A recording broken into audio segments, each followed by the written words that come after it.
તરસ છીપાઈ ગયા પછી ખાલી બોટલે બોજ લાગવા માંડે છે. વાત ઊંડી છે સાહેબ, ના સમજાય ને તો 2 વાર સાંભળજો, સમજજો.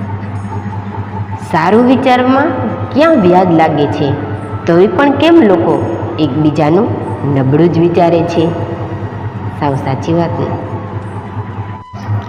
પૈસાએ ભણવાનું છોડી દીધું. વિચાર્યું કે થોડુંક કમાઈને ભણી લઈશ, પણ કમાઈએ જવાબદારી વધારી દીધી અને પછી જવાબદારી બધા શોખ જ મારી નાખી. સાચું.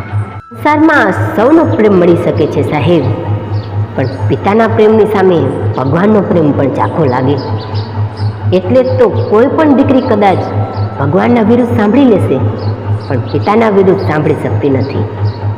સાચું.